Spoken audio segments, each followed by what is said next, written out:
And welcome to the live. How are you doing? So, just in the office today, doing a bit more about making quick decisions and why making quick decisions is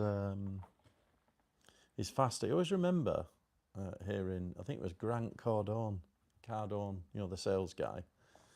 Now, Grant Cardone was like, "Speed is your friend. Speed is your friend," and like he's very out there, isn't he? He's very outlandish and sort of in your face and all that stuff, Grant Cardone. But he's very right on this. I've always thought about when it comes to making decisions, one of the best things that you can do is make decisions fast. And in order to do that, you need, let's say, a few tools to help you make quick decisions. I've done a video before on the 5 techniques to help you make decisions. I'll put a link down below, or you can just search for it on my channel. 5 techniques for helping you make decisions. This is all about why do we struggle to make decisions. Sometimes we procrastinate, sometimes we romanticize about the past. Sometimes, we're kind of struggling with all these things, and it all comes to like overthinking, procrastination, whatever it might be. It's just avoiding making decisions, and sometimes those decisions might be tough conversations that you have to have with people, and we don't want to have those conversations, or we don't want to have to go through with tough conversations. We avoid it, right? And it reminds me of something I was listening to with Alex Hormozy. He was saying, whenever you get that feeling, that tightness in your chest, you've just got to, it's telling you, it's a sign that something needs to be done, right? And this is what you must do. Now, if you think about making decisions fast, this is how you get progress in life, right? It's all about making little micro decisions each day, and it doesn't matter whether that's like in your personal life, in your professional life, whatever it might be.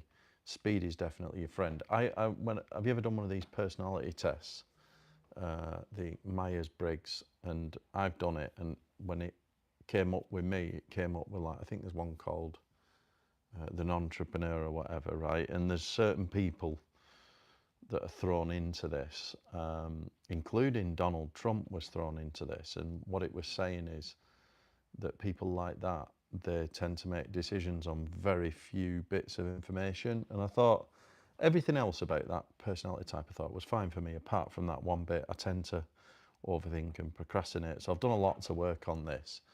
And since I've become better at making faster decisions, you just get a lot more progress. You don't hang around. And what you realize is if you're stuck on a decision, most decisions that you make are not actually catastrophic. There's not many things that we do that completely change our life. Yes, there are certain things that you need to take a bit longer over, and I would say these are things that affect your life for more than about, for like 10 years or more, as something that you really have to consider. So, if you're going to get married, if you're going to move city or move house, change job, start a business, these big things you ought to take a bit longer on. But your day-to-day decisions, you should not be struggling at all. You should just be, even if it's like, I've got to have a tough conversation with someone, a colleague, a friend, a dating partner, whatever, husband, wife, family member, you should just have that conversation, right? And here's some techniques that I've found to help you with that.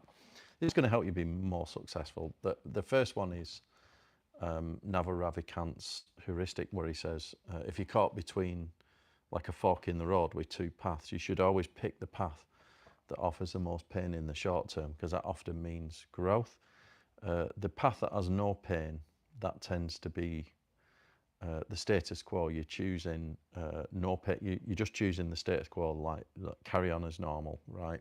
So that's basically keeping you where you are. You should choose it because basically pain often, any change is painful, it's growth.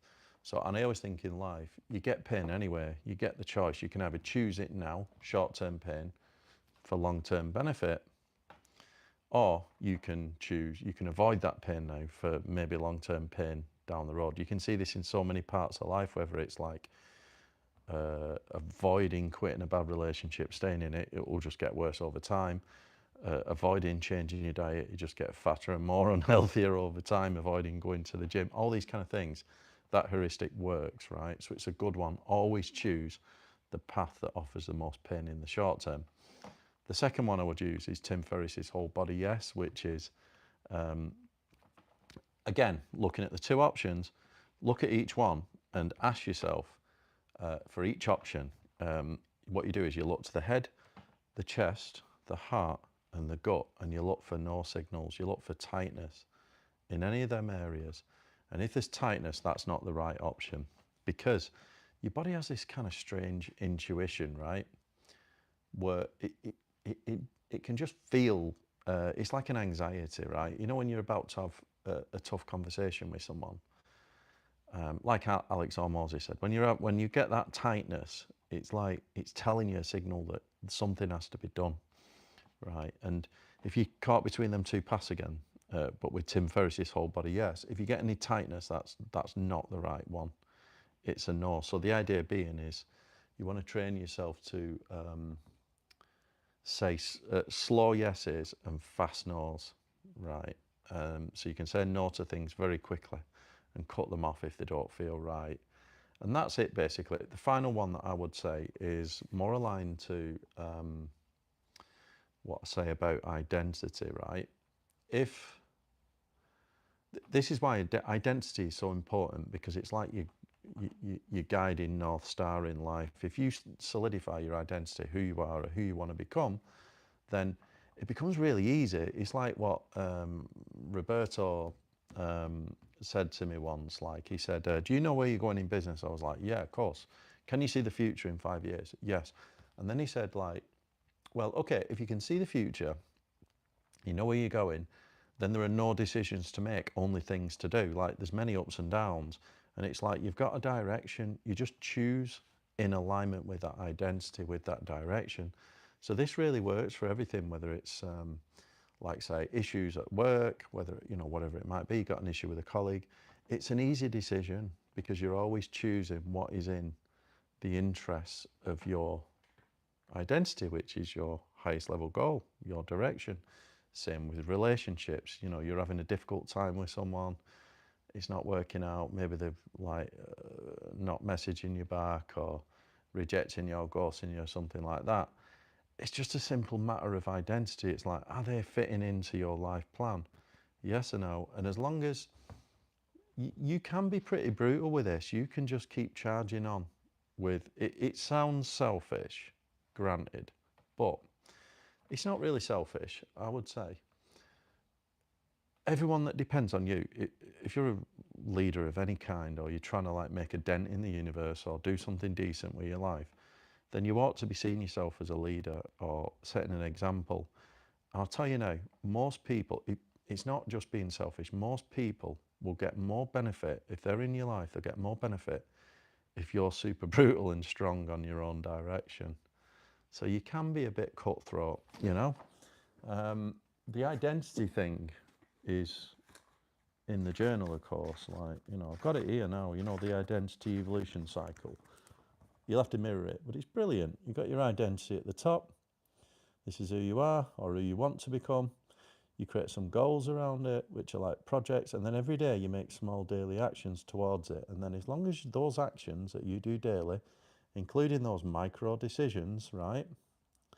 Little decisions that you make every day, are in alignment with that identity, they will confirm it. If you do something other than that and you avoid those difficult conversations or you avoid doing what's necessary, it will confirm a different identity.